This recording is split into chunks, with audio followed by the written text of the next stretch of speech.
This is the EIR Podcast, where we interview entrepreneurs in residence with your host, Henrik de Geer. Who are you and what do you do? Hi, Henrik. My name is Russell Rosario. I am an entrepreneur in residence at Lab Ventures in Miami.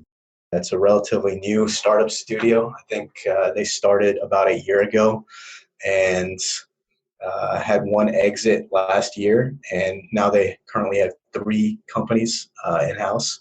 Me as the entrepreneur in residence, I kind of help out with those 3 companies. And eventually when Lab Ventures decides to create a new company, I would take over as a CEO, but that's sometime in the future. For me in particular, I'm an accountant and developer. So I did a master's degree in accounting a few years ago and wanted to actually learn how to code as well. I wanted to be able to be the CEO and CTO, I guess, of a startup on my own. So I attended a boot camp at the University of Miami last year, and now I actually am an instructor there as well. I'm a teaching assistant for the current cohort. So I'm an accountant and developer, so I'm looking to make my own startup soon. Russell, how are you involved as an entrepreneur in residence? Yeah, so like I was saying, I just help out the 3 companies that we have. So one of the companies is called Order Out. It's a food delivery to POS kind of software where, Uber Eats or Grubhub or any of those delivery platforms, once they receive an order, this software is supposed to directly input it into the POS system, whatever that might be. So that's called Order Out. So they have a CEO currently, but they're kind of lacking on the development side. And so I kind of just chip in wherever they need on the development side. And that's kind of how I work with the other 2 companies as well. There's another company called Expetitle. They are for simplifying the process of acquiring a title for a home or a title insurance for homes. So it simplifies that entire process. And the 3rd company is called Partium. It's a B2B auto parts marketplace, specifically in Colombia. And so basically all 3 of those companies, I just help wherever they need it. So marketing as well. So I've been building scrapers to collect potential customers, things like that. So really anything that they might need, that's my involvement. Russell, what are the biggest challenges and successes you've seen as an entrepreneur in residence? Well, so this is at Lab Ventures is a pretty new startup studio. So, obviously when you start something new, you're going to go through some ups and downs, mostly downs. It's a learning process. So some of the things that I've noticed, I was actually the 2nd employee of this startup studio. So one of the biggest challenges I think that we've seen is the misaligned incentives. So, we have 3 companies in-house that I kind of had to split my time between, and there's not really a good mechanism for how I should be splitting that time up in terms of how do I prioritize tasks and stuff like that. And then, I have my own opinions about certain companies, right? So if I feel like one of the companies is better than the other, I might want to devote more of my time to that. But that might not be in the best interest of the startup studio. So I definitely feel like the biggest issue with startup studios is the fact that the employees have to figure out how to, split up their time properly, which, depending on their incentives, could be misaligned with the startup studio as well. And I guess from the startup studio perspective, they have to figure out on their own how to allocate resources. In the startup studio we have here, we really only have 3 employees. We have a CTO and me, and then a graphics designer. So with the 3 companies that we have, we're always in use.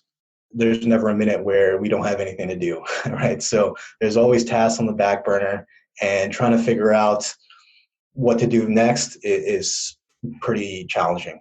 And then I would say, we haven't come across this issue yet, but I'm sure we will eventually. But figuring out when to give up on an idea, it's probably, it's an emotional type of decision. Like you've spent a lot of time and money on certain tasks, and you feel like there's some costs and you don't want to give it up, but that might be in the best interest of everyone to just give up on a project and devote more of your time to something else. So those are the biggest issues that I've seen. And Russell, what advice would you like to share with other EIRs? Well, I would say that the failure for these startups is likely, and you should look at it as something that's probably going to happen. Obviously, you don't want to expect that. You want to try for success, of course, but more than likely they have a high likelihood of failure, and so learning to me is key. If you fail and you learn, then it's not really a failure. Especially when with a startup studio, you can just move on to the next business and take everything you learned from the failure of the previous companies and put it into a future company. So you take something positive from the negative. And then the next piece of advice I would say is that you got to try to learn from other startup studios, around the world. I guess these startup studios are more common in other countries than the United States.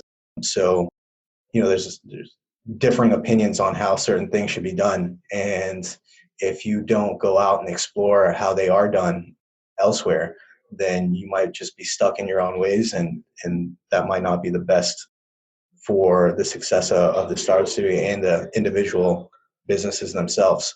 So I try to read a lot of books and talk to as many people as possible about this type of business model, because it's a relatively new thing. And I would recommend a book. There's a book by Attila. I forget his last name. It's kind of I think he's Hungarian, but the book is called The Startup Studio Playbook. And it's an excellent book. I've learned a lot about it. Russell, where can we learn more about Entrepreneurs in Residence and your work as an EIR? Okay, so my work as an EIR, we have a website it's at labventures.co, and you can see all the companies that we have there. Right now, we have 3, as I was saying: Expert Title, Partium, and Order Out. So hopefully in the near future, we'll be trying to start something new, a 4th company. But all that information is listed on the Startup Studios website. That's labventures.co. Learning more about Entrepreneurs in Residence, I would say, for me, the best learning material that I've come across is the book I just mentioned, The Startup Studio by Attila. I forget his last name, but it's a 200-page book, and he interviewed probably hundreds of people doing startup studios across the world. That's, for me, been by far the best learning tool that I've seen. And then me just starting out here, this is my 2nd month at Lab Ventures. Just being a part of this thing has been even better learning experience. So I would say just try to find a startup studio in the area and go talk to the people involved. I'm sure that as startups, all these new companies are thoroughly excited to see any interest in their projects. So if you were to go to a startup studio and ask them questions, they'd be more than happy to answer any questions you might have. So that's what I would say is probably the best way to learn about Entrepreneurs in Residence. For more about this, visit EIRpodcast.com. Don't forget to please subscribe, rate, and review. Tune in next week for the next episode. Thanks for listening.